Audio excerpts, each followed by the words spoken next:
my name is Madison Shiner, and in this demonstration I'll be teaching you how to properly ride an equestrian event known as horsemanship. According to the American Quarter Horse Association, horsemanship is designed to test the horsemanship abilities of youth and amateur riders using Western tack. Divided into two sections, riders first follow a prescribed pattern of maneuvers at a walk, trot, or lope. Finalists ride as a group around the perimeter of the arena. Judging focuses on the rider's body position, seat in the saddle, and the ability to control the horse. Faults specific to horsemanship include hitting a cone, over or under turning, breaking of gait, obviously checking for leads, and incorrect movements. A disqualification specific to horsemanship includes being off pattern. A correct body position includes toes pointed forward, heels down, the knee to mid-calf should have contact with the saddle, lower leg positioned under the knee, straight line from shoulders to heel, balanced in the saddle, bent but relaxed elbows, shoulders back, straight and level head, and rein should be adjusted so only slight hand movements are necessary.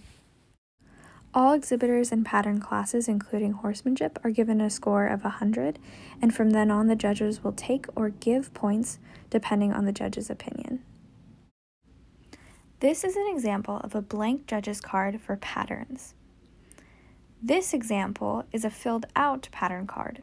Notice the checks, pluses, and minuses for each individual movement, as well as the rider's total score and specific comments on the right-hand side.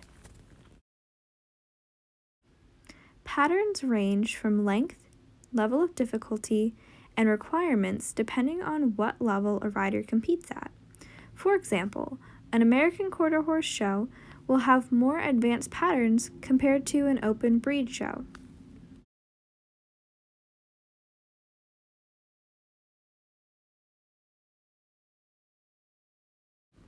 This pattern is an example of a lower level competition pattern. A show committee would choose this easier pattern as many horses and riders competing in this class would most likely be less skilled compared to professionals.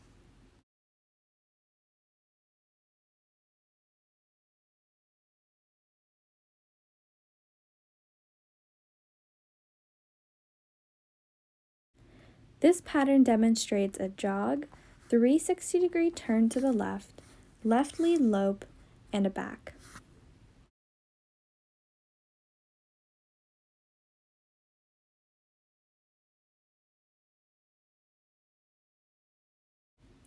Judges would not only be looking for correctness of pattern and body position, but also straight lines, smooth transitions, and a round circle. I'm Jeff Garrett Crivelli from Visalia, California. Bred by Brad and Corrine Morton, sired by Extremely Hot Chips out of She's Got the Good Stuff. 2315. This is the winning pattern of an AQHA World Show amateur horsemanship class. World and Congress breed shows are where top riders compete. This means patterns tend to be very difficult. In this pattern, you'll notice a leg yield, drop and regain of stirrups, flying lead changes, counter canter, and extension of gait. Also notice there are no cones.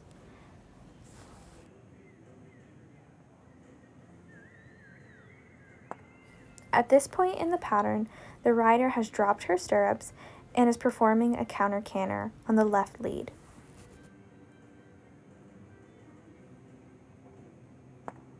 She will now perform a flying lead change and counter canter on the opposite lead.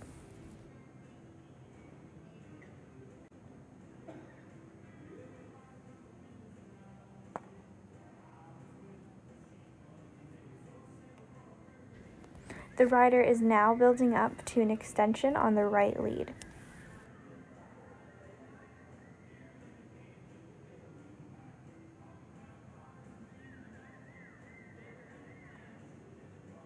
She now comes down to an extended jog where she'll perform square corners.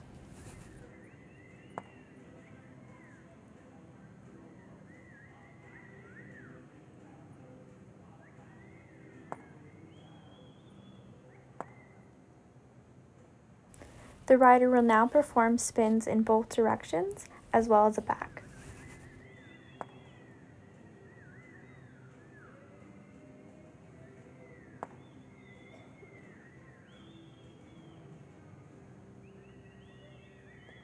She finishes her pattern with a jog out the gate. Thank you, 2315, extremely good stuff. And Lauren Stanley, Visalia, California. This pattern comes from the Quarter Horse Congress in 2016.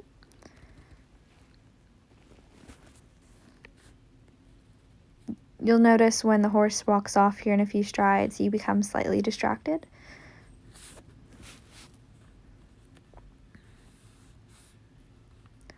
I would 0 this transition from the spin to the right lead. Wasn't great, but it wasn't terrible.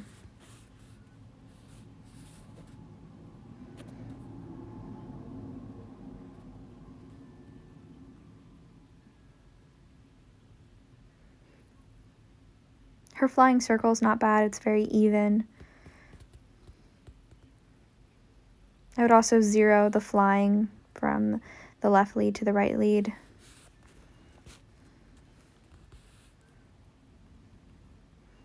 Another very well balanced circle. I would give her a -1 on the extension lope to jog transition. It was very messy.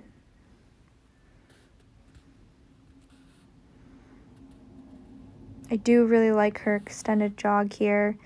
Builds up really well, sits it really nicely, horse responds well. I'd also +1 her back. This rider placed 12th in the class. This next rider also comes from the Quarter Horse Congress. She placed 11th in this class. Notice her lower leg position throughout this video. It becomes bouncy and it's a little too forward. I also notice she glances down occasionally.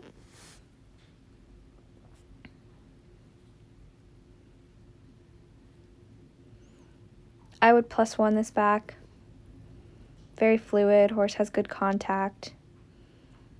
I would also plus the spin. She almost overspun, but she caught it.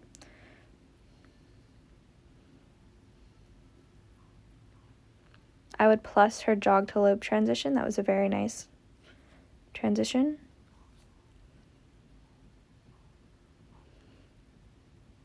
I really appreciate this horse's movement. I would 0 her flying. It was okay.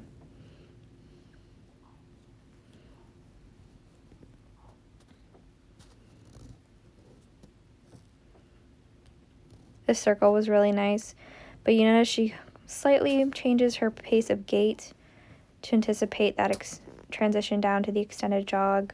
I would plus her extended jog. It was very beautiful.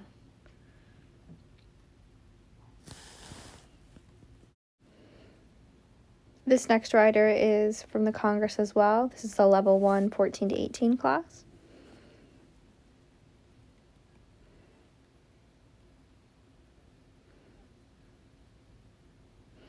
I would give a -1 to this spin. It seemed very rushed, not very pretty. I would give a 0 to this jog. It was alright. It wasn't anything spectacular. I'd also 0 this right lead. Give a negative to the flying. It seemed very rushed and messy, though I do appreciate her extended lope. You can notice throughout this circle here, she has some hand motions, a little too much to go unnoticed. I do really like her transition down to the extended jog, so I plussed that. And I gave her a 0 for the back. Horsemanship fashion varies. Riders typically wear a fitted shirt with dark colors and minimal crystals. Riders are required to wear chaps, a hat or a helmet, and heeled boots. Western horsemanship tack includes a traditional show saddle, headstall, and matching show pad to match the rider's outfit. Horsemanship can also be shown collegiately through certain schools.